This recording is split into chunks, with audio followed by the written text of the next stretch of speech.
Because you got to remember, Axel Rudakabana was motivated by Islamic motivations, radical Islamic motivations. You know, you don't have the most radical Christians, for example, going off of Al-Qaeda manuals. So Al-Qaeda and the Islamic terrorist organizations are some of the biggest persecutors of Christians on the planet. So Christians don't particularly like those people, with good reason. With good reason. You know? See Christian extremists for other reasons. You know? There's a case recently of a Jewish extremist, I believe, that I believe he crucified a pastor in America. And he had Yahweh, I believe it was, the YHWH, tattooed on his neck. I believe crucified him, put a crown of thorns on this pastor's head. Right? So you have, again, radical people really in everything. It just seems that it's open season. It does. If you look at the world at the moment, what's going on in Syria, what's going on in all these other places, Nigeria, it's open season on Christians at the moment, which is extremely, extremely sad. But a lot of people have got it into their minds that these Christians are evil oppressors and stuff like that. And in reality, they could be nothing could be further from the truth. Remember, you only have to look back at history on who created the first hospitals. They were Christians. They were Christians, so they actually wanted to provide care for people, because what did the Lord say? You know, love your neighbor as yourself. You know, and what you do for the lowest in society, you do for me. You know, it's where we get a lot of our customs from, whether you like it or not. And whether you want to acknowledge the tree where the fruit came from, it is still a reality. A lot of people who created the first hospitals were Christians. That's why very often when you look at hospitals in America, for example, even some other hospitals potentially in this country, obviously in this country, for example, we have like Prince Charles, for example, not St. Charles. But in America, for example, it's not uncommon to see hospitals that have like St. Luke or St. John named after these people, named after the apostles. It's not uncommon to see these things. Why? Because they were the ones that created, in large part, the first hospitals that were ever to exist. It was in line with their faith and what they tried to do. The misrepresentation of Christianity in every single public sphere is truly, truly one of the biggest crimes that's ever been committed and one of the most damaging things that's ever been done. Because it's led to things like this. The whole multiculturalism, diversity crowd we covered last time on the episode that went out, I believe it was on Friday, which you can go and listen to, ladies and gentlemen. It is titled, as I will tell you now, if not, it might be coming out on Monday. It might be coming out tomorrow, actually. And this is the title of it. I can't remember if it was. It's either going to be in, I believe it's episode 24. Yeah, episode 24. The Welsh government is mandating sex ed for 3-year-olds. I don't think it's in that one. I think it's in the one that's coming out tomorrow, ladies and gentlemen. So tomorrow at 3 p.m., I'm not sure when this is going to be going out, but tomorrow at 3 p.m., there is a very important episode of this show coming out, which is titled "Foreigners Raped Generations of British Children and Now Openly Mock Us for It." Openly mock us about it. As you tell, I'm pulling no punches with the title, and you'll see why. If you go and listen to that episode or watch that episode, you'll see why. And there's going to be some things that are in an update to that episode coming to you right now. So we covered in that episode that there was a protest that was going to take place, quote unquote, peaceful demonstration, where I'm going to bring up again the poster for it.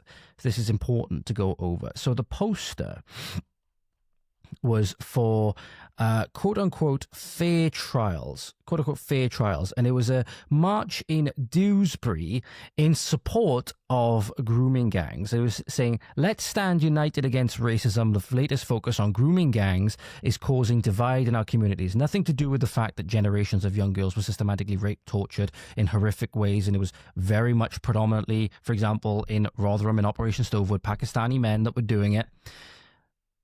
That these are all racist trials, scandal of injustice. And the funny thing is that the head person of this, fighting for fair trials, quote unquote, is a lady by the name of Samira. Now, if I'm not mistaken, I've seen some people saying that this Samira is either her brother, is either her partner, brother, or something like that, is a convicted rapist. Someone she's very close to, either via in her community or familial relation, is a convicted rapist. Okay, I can't remember his name. I can't find the post either off the top of my head. I did look for it before I started recording, but I can't find it. Maybe that's something I can put in a further update. But I believe from what people have said that somebody who's very close to her is a convicted rapist. But these people did actually go out and protest. I wasn't sure whether they actually did go out and protest. I want to show you some footage of the demonstration that occurred now, ladies and gentlemen.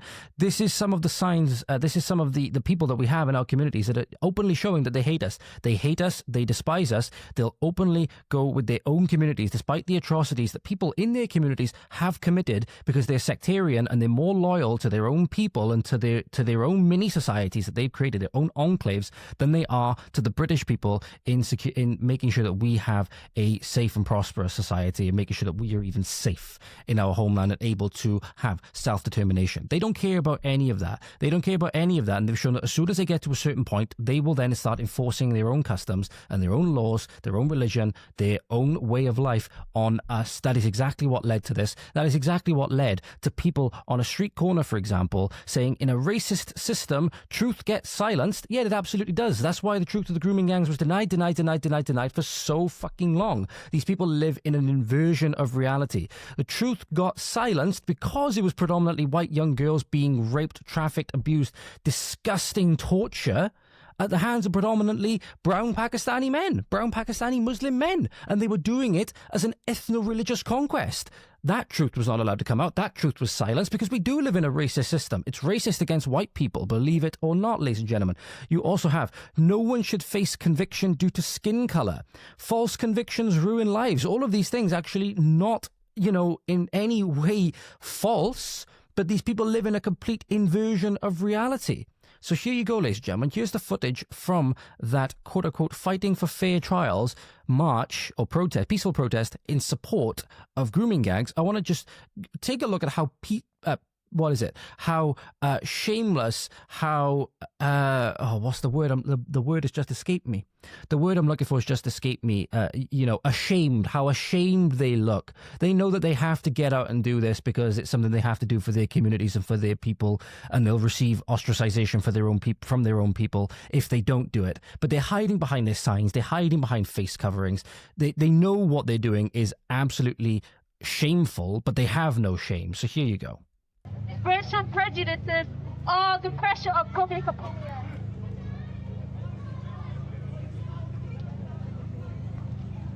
We have witnessed a disturbing trend where these accusations are often made with... Just look at them, hiding behind their signs. Literally hiding behind their signs or hiding behind face coverings. For those of you who are... I'm going to put it on mute a minute. For those of you who are... listening, not watching, ladies and gentlemen, you have some of these people, they're outright hiding behind each other, or they're hiding behind these big fucking signs, or hiding behind face coverings and sunglasses. They know that they don't want to be identified because they'd get absolutely crucified for it if they were to be identified. On social media and stuff like that, in the court of public opinion, they'll get absolutely eviscerated because they're coming out in support of child rapists. But they're child rapists, so they kind of have to. Right, they kind of have to in order to try and keep this. The only way that this now is able to remain in place, the system is being able to remain in place, is if it is somehow racist and all this stuff. But we know that it's not in the way that they are portraying. We know that it's a two-tier system against the British people, against white British girls in particular, and against their family members that tried to rescue their daughters from their rape dens and were actively arrested and removed by the police, and the police wouldn't do anything. I remember on that episode, ladies and gentlemen, when you listen to it, that we talked about the case where police turned up to the house where 6 or 7 Pakistani men had possession of this underage British girl. She was half naked, she was drunk, potentially plied with drugs, and when the police turned up to the house, they arrested the girl for being drunk and disorderly, did nothing for the Pakistani men. Did nothing for the Pakistani men whatsoever.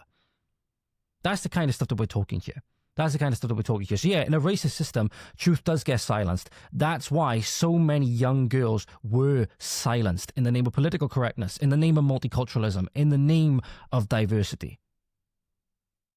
That's why this religion that ultimately came from secular atheism and radical individualism has to end. It has to end. This is what happens when you have no objective moral code whatsoever, and the government especially is accountable to no one. And you got to think about it, the government doesn't have to be accountable to its own people if it doesn't want to. unless obviously there's a certain enforcement arm of the people that it has against the government. And let me make no mistake, the democratic vote is not enough. We've seen that. We've seen that in many instances where now ethnic British are being outvoted in their communities because of the importation of people that the government facilitated. These people, mind you, very often have weapons that they've imported illegally, guns and such, explosives maybe. Are the British people allowed to have them? No, not in most cases. You say the things that I'm saying right now, I would imagine it's going to be very hard for you to get anything close to a firearm, legally anyway. Because you'd be deemed as some kind of extremist, because you have nationalist sentiments and all kind like that. Even if you literally just want it to defend your family and to defend your home, defend your castle from people potentially hostile to you that the government have imported en masse as a voter bloc. So again, you have no recourse. And as it was, your democratic rights are slowly eroded away. You have no recourse whatsoever. It's why that Second Amendment is so important. It's why I talked about the Second Amendment in that episode, in the last episode as well. And there's an update for you on another thing, ladies and gentlemen. So another thing that happened... Oh, give me 2 seconds, ladies and gentlemen. Important phone call coming through. All right, my sincere apologies.